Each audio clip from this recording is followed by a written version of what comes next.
नमस्कार। अक्सर स्टूडेंट्स के साथ एक बड़ी प्रॉब्लम होती है। मेहनत तो वो बहुत करते हैं, पर जब रिजल्ट आता है तो मार्क्स उस मेहनत को दिखाते नहीं।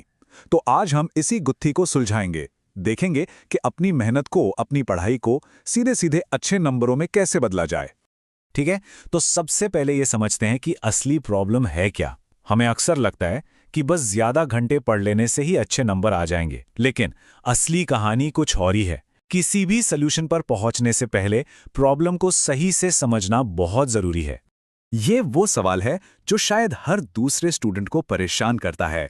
दिन रात किताबों में लगे हुए हैं, पर एग्जाम की आंसर शीट में वो बात नहीं आ पाती जो आनी चाहिए। ऐसा होता क्यों है? आखिर कमी रह कहाँ जाती है? और यहीं पर सबसे बड़ी सच्चाई सामने आती है। देखिए, प्रॉब्लम दिमाग के कमजोर होने की नहीं है। प्रॉब्लम है पढ़ने का तरीका गलत होने की, एक सही सिस्टम न होने की। एक तेज दिमाग भी अगर गलत तरीके से काम करे तो वो नतीजा नहीं दे पाएगा। अच्छा, जरा सोचिए, क्या ये बातें जानी पहचानी लग रही हैं? जैसे साल की शुरुआत में मोटा सा सिलेबस देख के ही डर लग जाना, या क्लास में टीचर पढ़ा तो रहे हैं लेकिन पल्ले कुछ नहीं पड़ रहा, या फिर बस बिना सोचे समझे नोट्स कॉपी करते जाना।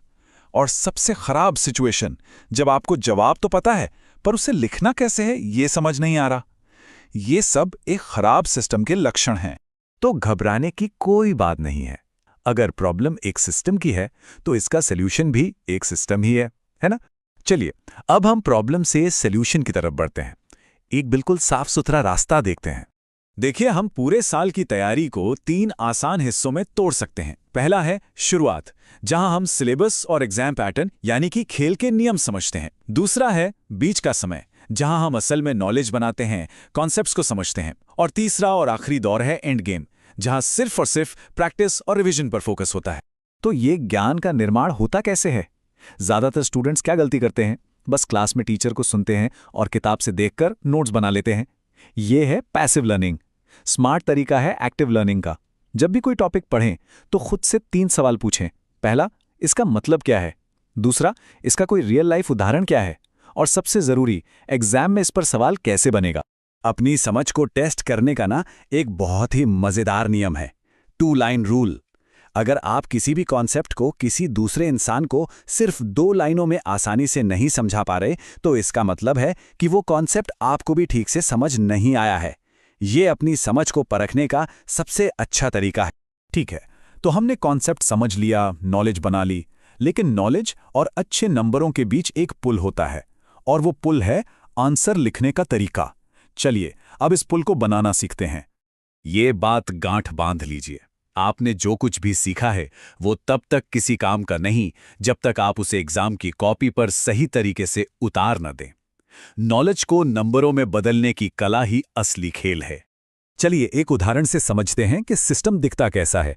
मान लीजिए हिंदी साहित्य का पेपर है। इसमें हर तरह के सवाल का एक फिक्स फॉर्मेट होता है।